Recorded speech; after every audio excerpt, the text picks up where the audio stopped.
CNN Chile y 3xI presentan Pares Impares.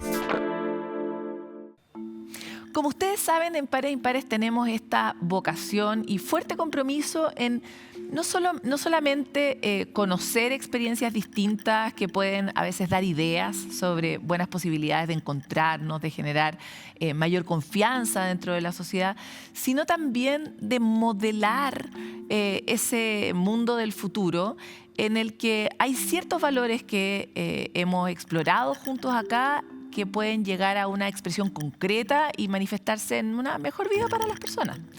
Y uno de los invitados habituales a esta conversación, con más y menos éxito depende, es de hecho el mundo privado, las empresas y cómo ellas de verdad pueden hoy ser unos articuladores y unos creadores de mejores mundos, pero también de valores que antiguamente se creía que no estaban dentro de la empresa, como la colaboración, como la mirada más transdisciplinaria, como la fraternidad entre las empresas, cómo las empresas pueden trabajar en red y juntas de una manera sostenida transformar la realidad.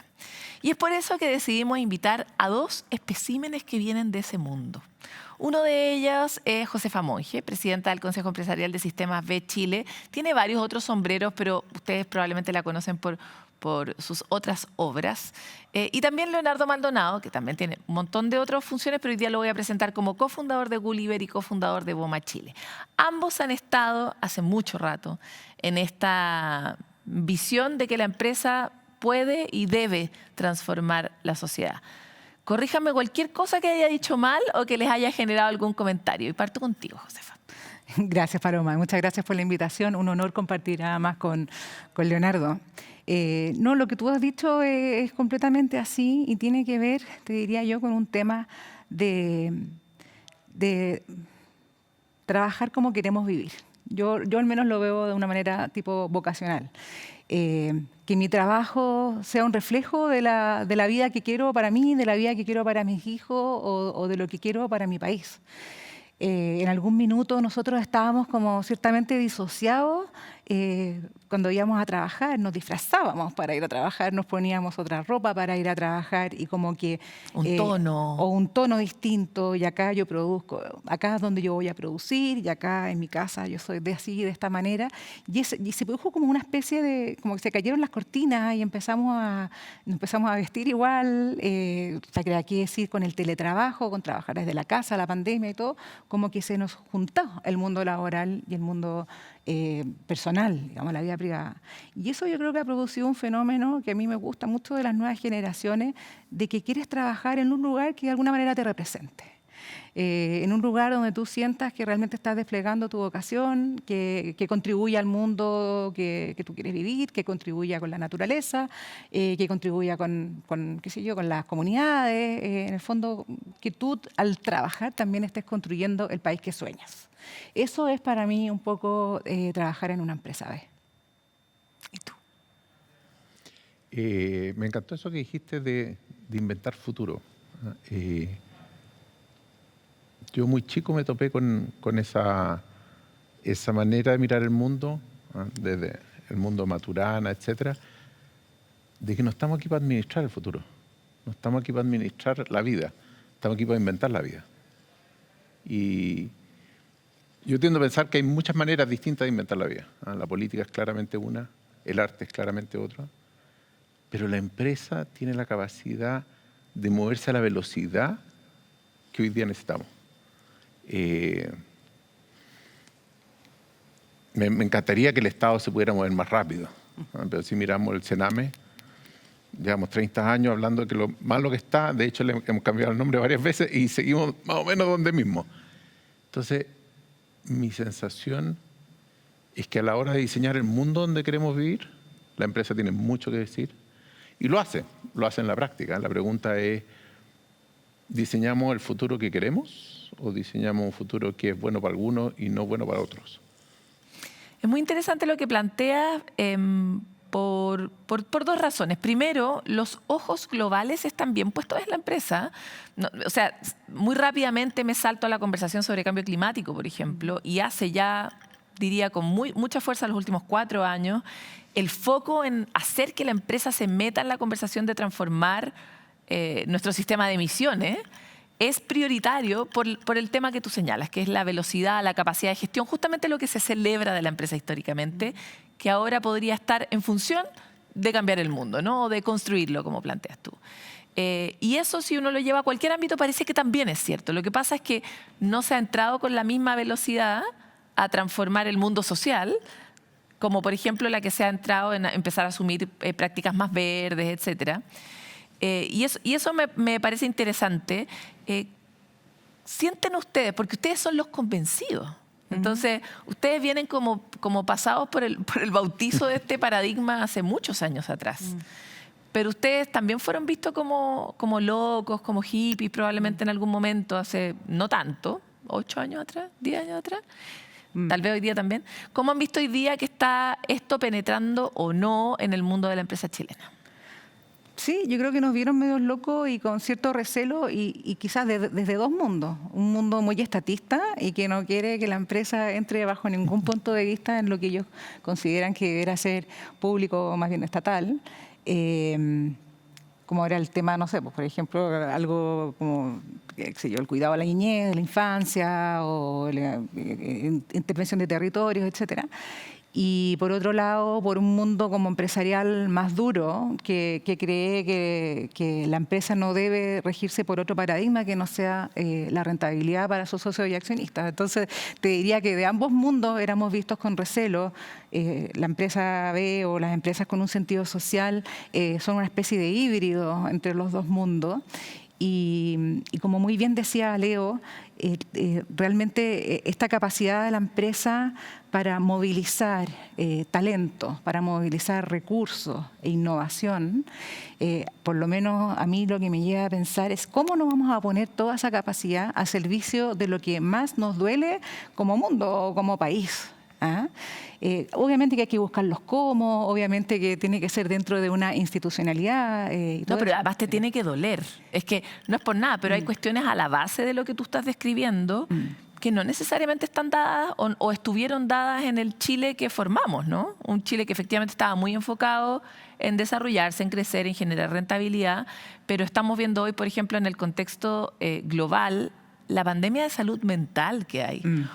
Por esa disociación, por no ser capaz de sentir dolor cuando el otro está sintiendo dolor, ¿no? Entonces, ¿cómo han visto ustedes que la clase empresarial ha ido adquiriendo eventualmente estas habilidades o se ha ido transformando también con el mundo, que el mundo está muy duro, ¿no? ¿Qué opinas, Leo? O sea, yo creo que lo primero que hay que tomar en consideración es que el impacto existe. Y cuando digo impacto no digo negativo. O sea, llegó Uber y cambió la vida. Llegó el celular y cambió la vida. Entonces, necesariamente las empresas van forjando una manera de vivir, aunque ese no sea su propósito. Nos pasa igual. Cada vez que hay una nueva tecnología, un nuevo producto, una nueva manera de operar, cambiamos la manera de ser. Por ejemplo, Mercado Libre, de hecho, también. Atroz. Claro. Pero la relación... ¿Cómo cambiamos, quiero decir? Más. Pero la relación en la familia cambia por WhatsApp. Porque hablamos de una manera distinta. Entonces, por ejemplo, yo hoy día siento la obligación de pedir permiso para poder hacer un llamado telefónico. ¿Te puedo llamar? Pero antes uno no podía pedir permiso, uno llamaba nomás. Pero eso es WhatsApp. Ahora, la pregunta es, ¿el dueño de WhatsApp andaba preocupado y que yo pidiera permiso? No. El impacto ocurre igual. Entonces, si asumimos eso, la pregunta es, ¿ese impacto que estás teniendo es positivo o es negativo? Y lo que empieza a pasar es que la sociedad empieza a estar más consciente y empieza a estar más responsable del impacto. Entonces, cuando tú hablabas y yo comparto plenamente, que en el medio ambiente, bien regular o pésimo, estamos haciendo muchas cosas. Pero en el daño que le hemos hecho a la sociedad, en este proceso aceleradísimo de desarrollo tecnológico, no nos estamos haciendo mucho cargo. Entonces, si uno mira el impacto de las redes sociales sobre la sociedad, el impacto de ni siquiera las redes sociales. O sea, las redes sociales obviamente, y la burbuja interpretativa y la polarización, ok. Pero además tenemos que asumir de que este empoderamiento individual me genera la sensación de que no necesito al resto. Te genera la ilusión, además. Claro. Entonces, yo necesito comida, tac.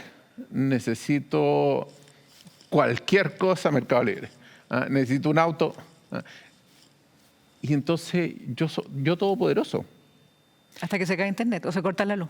Claro, pero... Y al mismo tiempo muy solo, que es lo que la gente reporta. Exactamente. Entonces,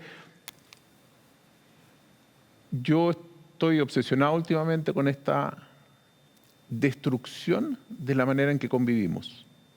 El empoderamiento que nos ha traído la tecnología ha ido distanciándonos del resto y nos ha ido quitando además las habilidades. O sea, parte de lo que pasa es que si yo tengo decenas de miles de amigos en las redes sociales y después llego al colegio y no sé con quién hablar, entonces tengo un problema serio porque aprendí, entre comillas, a relacionarme sin aprender las verdaderas habilidades de relacionar. Entonces estamos destruyendo la manera en que 100 años atrás yo conocía a todos mis vecinos. Hoy día yo llego al 15º piso de mi departamento y no sé quién vive en todo el resto del edificio y ojalá no me los tope.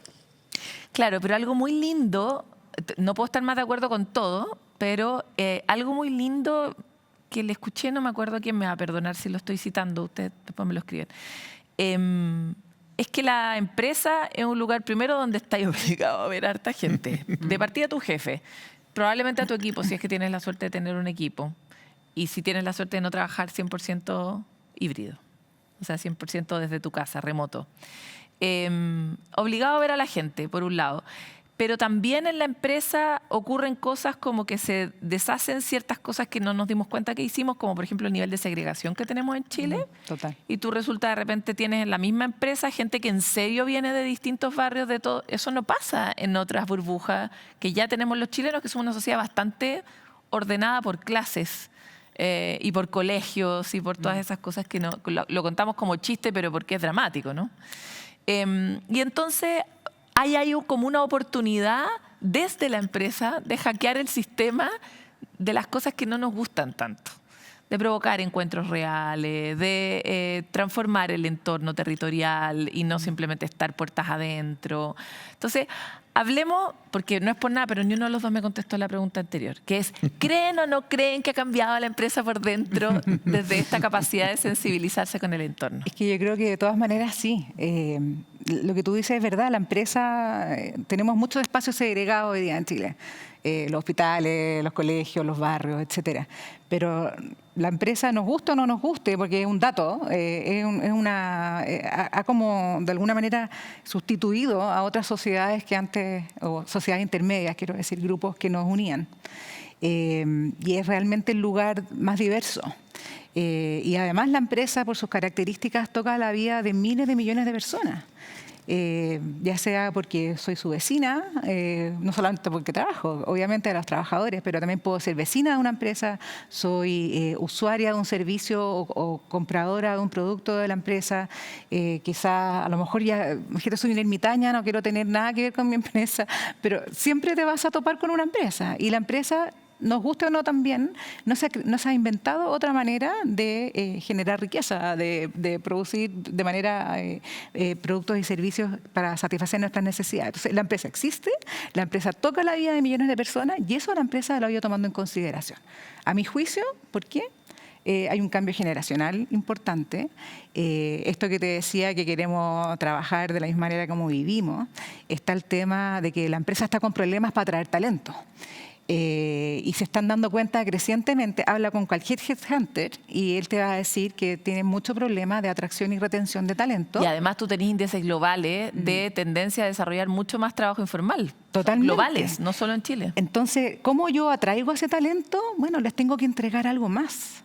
que un sueldo a fin de mes, les tengo que entregar un propósito, les tengo que entregar una razón de por qué yo te voy a entregar mis horas de trabajo a ti.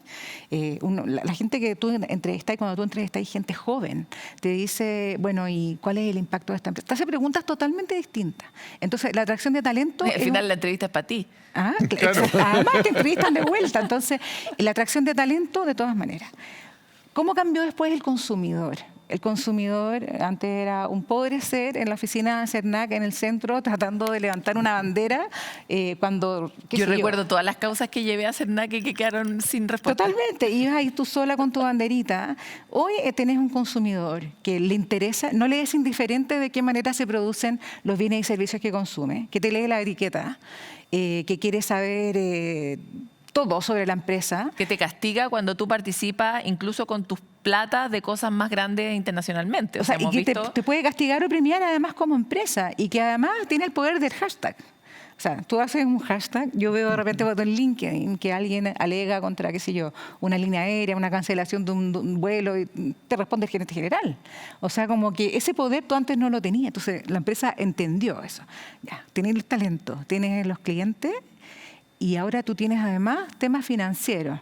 Desde el momento en que el mundo financiero ha comprendido que las empresas que gestionan mejor sus temas sociales y ambientales son más o menos riesgosas, también está todo el mundo del ESG, de todo eso, que las empresas están buscando mejorar sus estándares sociales y ambientales para ser más atractivos como una forma financieramente. preventiva de controlar también los impactos y riesgos. Sí, pero además porque tienes mejores tasas en un crédito, mejor nivel de colocación de bono, mejores seguros, etcétera, cuando tú puedes demostrar una performance, digamos, mejor en lo social y lo ambiental. Entonces, ¿la empresa ha cambiado? Por supuesto que ha cambiado. Yo lo veo también en las nuevas generaciones de empresarios.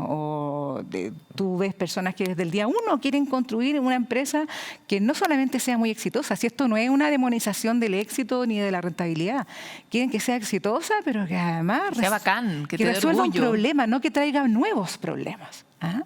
Y eso yo lo veo totalmente generacional. Leo, quisiera volver sobre un punto que tú dijiste y es como hemos visto que las empresas bien mal o más o menos están haciéndose cargo de los impactos medioambientales, pero de los sociales no tanto. E hiciste una larga lista de cosas que nosotros ya tenemos como consumidores más o menos claro que no eran tan buenas o que igual nos están generando dolores. Es hoy parte, porque ustedes se han dedicado además a cofundar cosas, como que en su tiempo libre, digamos, en ese tiempo libre que tienen, inventan empresas nuevas. ¿Es parte hoy día del análisis de los nuevos empresarios los impactos negativos sociales que pueda tener una empresa? Porque es un pensamiento bien sofisticado, creo. Yo creo que en la medida de que la sociedad empieza a acusar recibo, empiezan a aparecer oportunidades. ¿Qué quiero decir con eso? Cuando termina la pandemia, Japón llega a la conclusión que había muerto más gente de soledad que de COVID.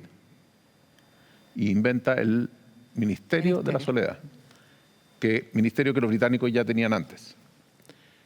Entonces, cuando el problema empieza a ser visible, ¿no?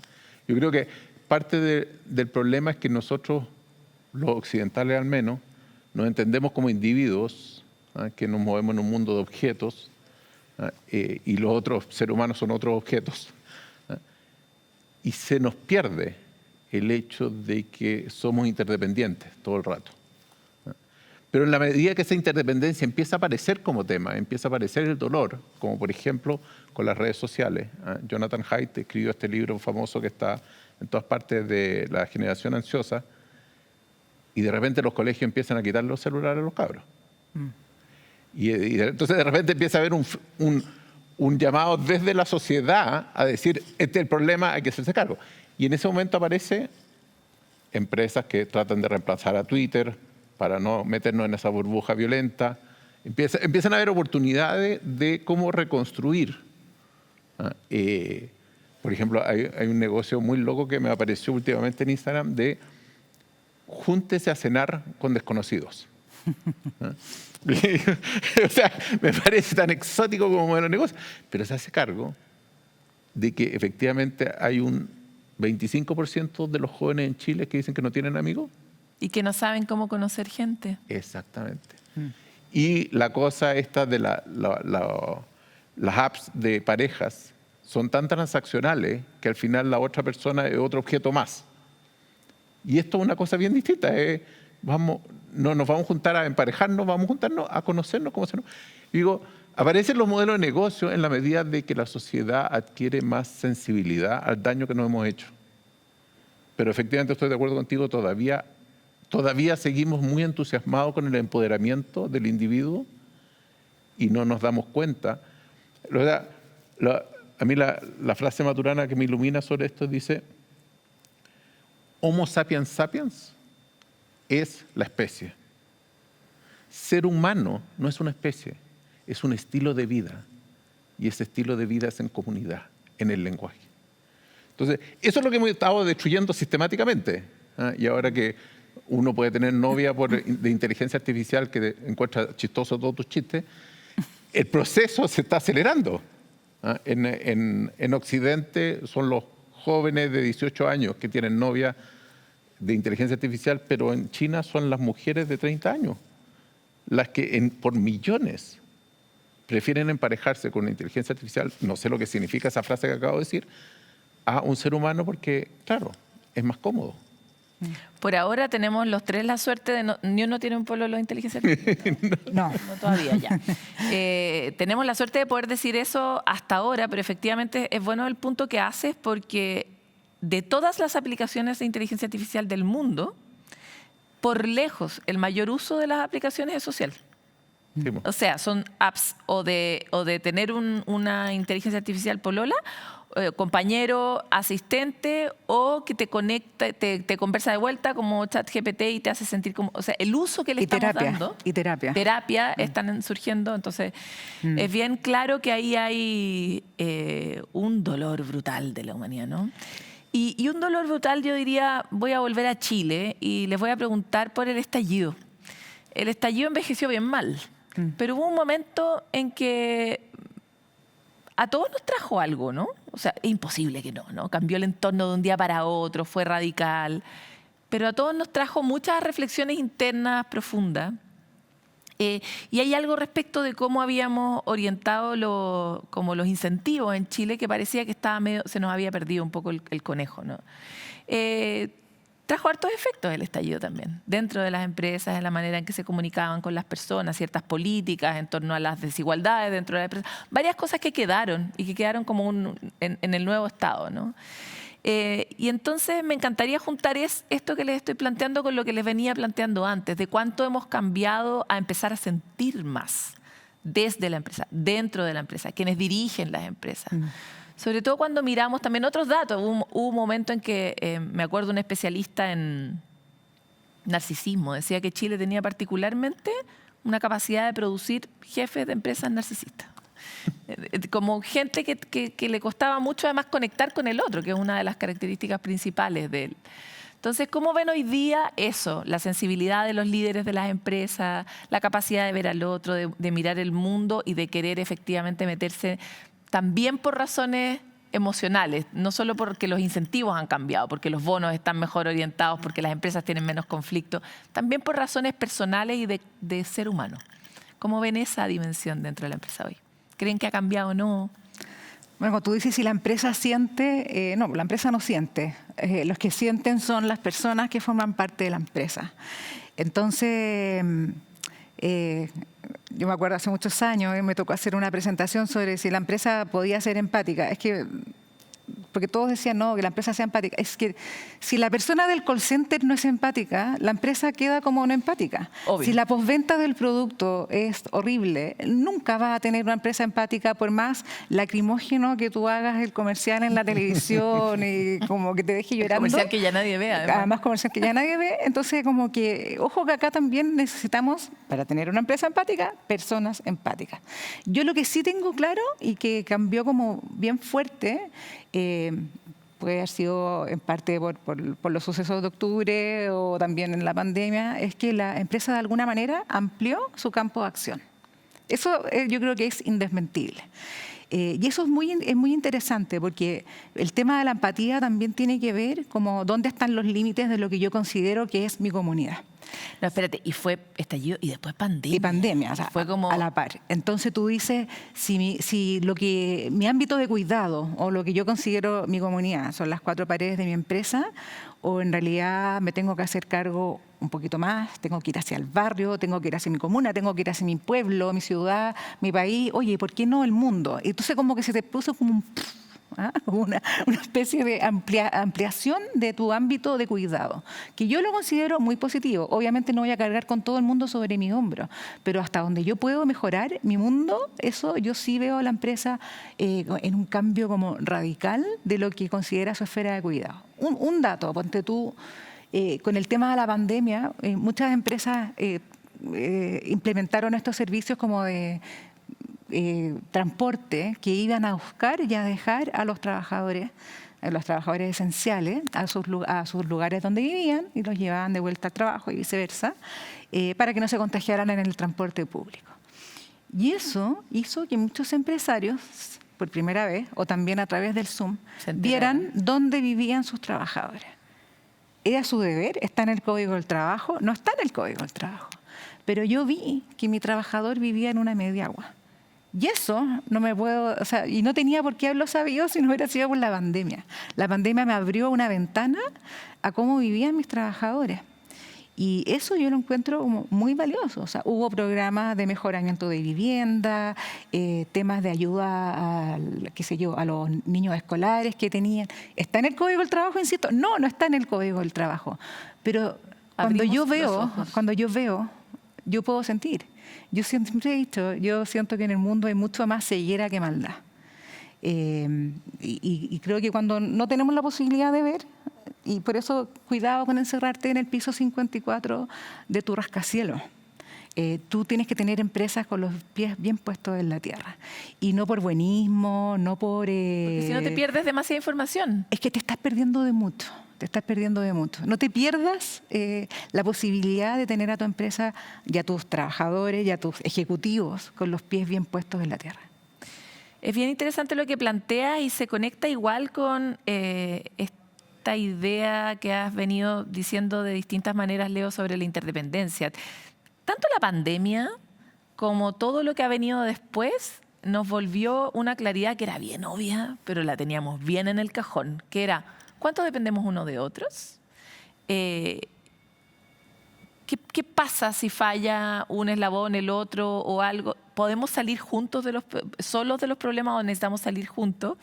Y me encantaría saber si tú también crees que la empresa no siente. Porque si uno se para en el paradigma de que nosotros somos seres sociales, igual el conjunto es una cosa distinta que el solo. Y el conjunto siente de una manera distinta y se organiza de una manera diferente, se sincroniza de una manera distinta. O sea, cuando uno está en un grupo de mucho arraigo, uno empieza como a vestirse de los mismos colores. No sé si han visto eso. Sí, no. Nosotros en la oficina nos sacamos fotos porque de repente llega todo el equipo futuro en rosado y uno dice, pero ¿qué les pasó? ¿qué pasó? Entonces, porque nos empezamos a sincronizar. Somos una especie que hace esas cosas. Nuestros corazones se sincronizan, está estudiado, a los 5 minutos de estar juntos. Nosotros que no somos familiares ni amigos cercanos. Entonces, como interesante, ¿no? ¿Qué opinas? No te hice en realidad ni una pregunta, tú me vas a disculpar, pero yo sé que tú tienes algo que decir. Pero él tiene respuesta, no te preocupes, Pam. O sea, lo primero es que está demostrado matemáticamente de que yo peso un promedio de mi red más cercana. Por razones obvias, porque si soy amigos de puros gallos que se juntan a comer asado y a tomar cerveza y a ver partido en la televisión, es muy distinto que si me junto con puros que corren. Entonces, mi peso es el promedio de mis relaciones. Entonces, pero mi alma también, mi emocionar también. Si yo estoy metido en un juego en que estamos todos contra todos, voy a vivir a la defensiva, voy a vivir paranoico.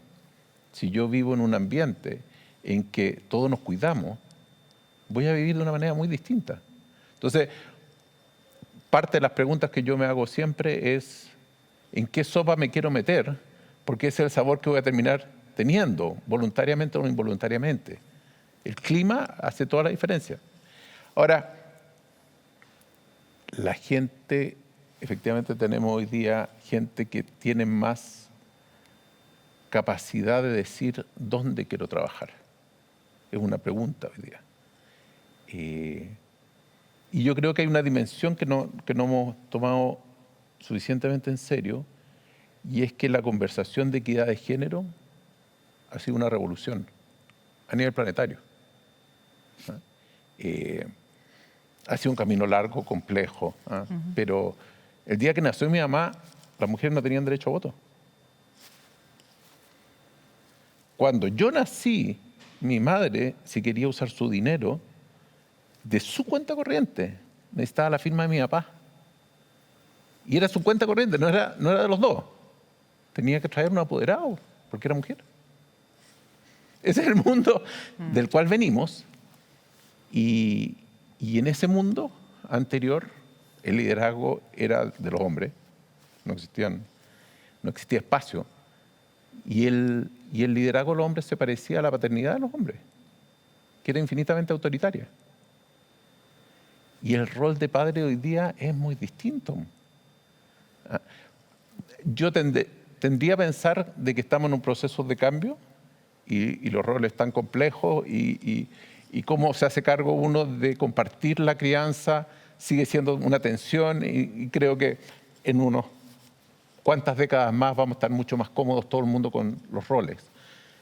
Pero el proceso de ser un padre activo, comprometido emocionalmente con tus hijos, hace que tú eres un jefe distinto Totalmente. al jefe que era un padre autoritario y que decía las cosas son así y fuera. Entonces, ha habido una manera en que los hombres han cambiado y en el proceso las mujeres se han incorporado al juego. Y por lo tanto, una empresa que tiene liderazgos femeninos es una empresa muy distinta. El clima es distinto, la conversación es distinta, las preocupaciones son distintas. Entonces, históricamente, que la mujer dijera no puedo ir a trabajar porque el niño se me enfermó, era algo castigado. Pero hoy día de repente pasa que el padre dice no puedo ir a trabajar porque el niño se enfermó. Y eso ya cambia todo el juego de las relaciones de poder y de en qué consiste ser responsable, etcétera, etcétera. Entonces, mi sensación es que esa dimensión del cambio social ha cambiado mucho el clima de cómo nos relacionamos. Todo esto muy para bien. Eso no implica todo lo anterior que dije de cómo nos hemos ido aislando. No, Entonces, es que es todo al mismo tiempo. Exactamente. Entonces yo efectivamente puedo estar mucho más sensible a mis emociones y a las emociones del otro y mucho más encerrado en mi propia cabeza y en mi propia ilusión de autonomía. Por lo No es tanto, hay tan que buena estar mezcla. mucho más atento, ¿no? Totalmente. O sea, esto al final suena medio esotérico, pero igual tiene que ver con un cambio de conciencia. Mira, yo le agradezco mucho a la ciencia que cada día más esas cosas esotéricas ahora tienen papers. Exactamente, Así que exactamente. estamos saliendo de la casilla de los esotéricos. Oye, para mantener el esoterismo en esta entrevista y poder cerrarla como corresponde, ¿tienen esperanza? Siempre. La esperanza, digo yo, y la esperanza es porfiada. A pesar de todo, a pesar de... Bueno, yo creo que la epidemia de soledad que hablaba Leo es feroz. O sea, son de las cosas que realmente nos tienen que ocupar en este minuto. La baja de la natalidad en Chile yo creo que también es un problema que nos tiene que preocupar en este minuto. O sea, hay un montón de cosas que el sistema político no se pone de acuerdo, que... A veces se pone de acuerdo. A veces, Nosotros lo destacamos a aquí veces, cuando ocurre. y es muy bueno que así lo hagan. Hay un montón de razones para estar como pesimista, pero como digo siempre, la esperanza es porfiada y así como estos avances que nos tienen como medio obnubilados y como que, wow, ¿a qué vamos a llegar? Siempre creo que van a haber voces que nos abran los ojos, que nos llamen un poco a no perder lo más esencialmente humano, por muy superhumanos que podamos ser. Y yo te prometo que tengo la sensación de que va a venir como un florecimiento de las artes, de la filosofía. Un renacimiento 2. Yo estoy segura Reloaded. que va a venir un renacimiento, a lo mejor lo vamos a pasar bien mal en el camino. El tema de los robots y la inteligencia artificial nos va a desafiar infinitamente como humanidad, pero yo estoy segura que cuando logremos, cuando todo decante, quizás vamos a vivir en una sociedad que está como me lo imagino, muy humanista, muy concentrada en el bienestar, en el crecimiento, digamos, intelectual, espiritual. Ojalá.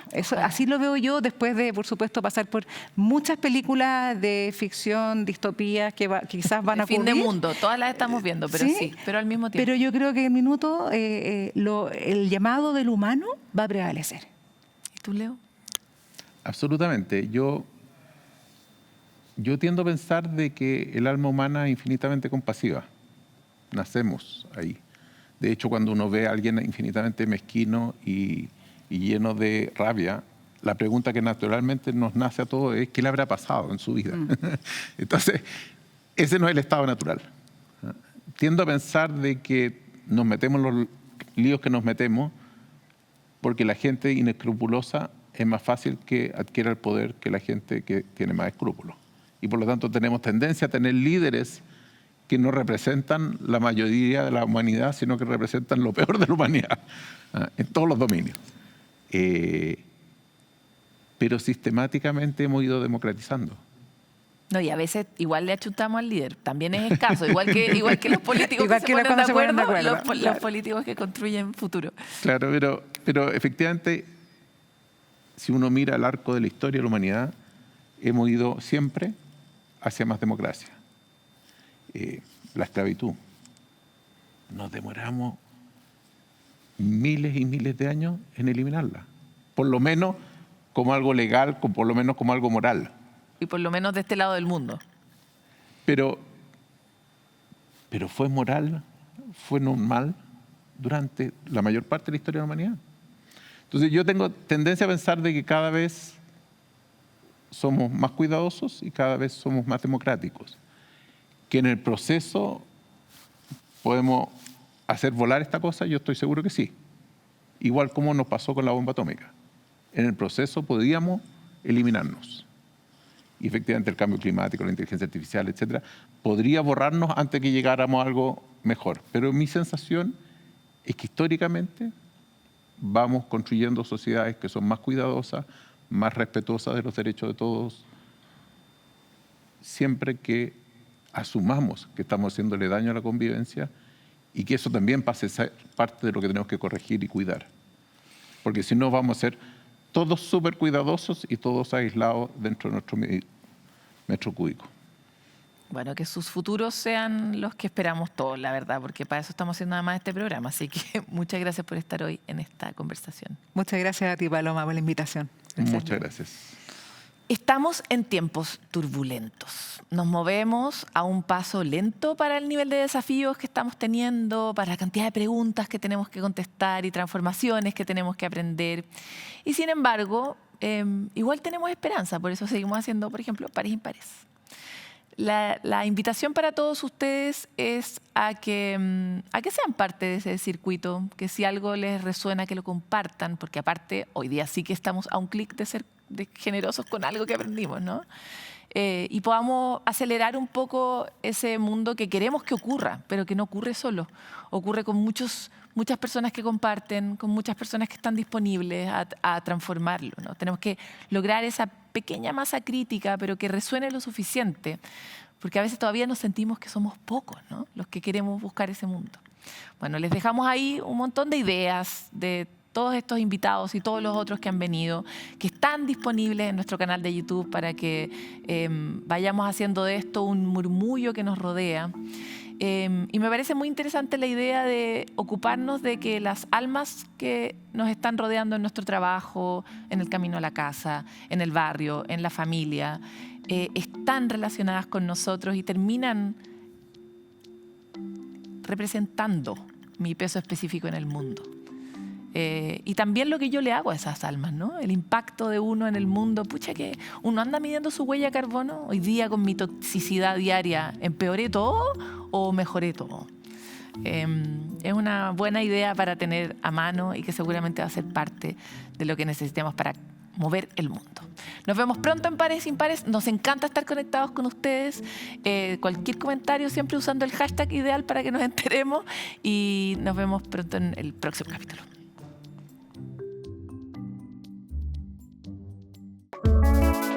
Pares Impares fue presentado por CNN Chile y 3xI.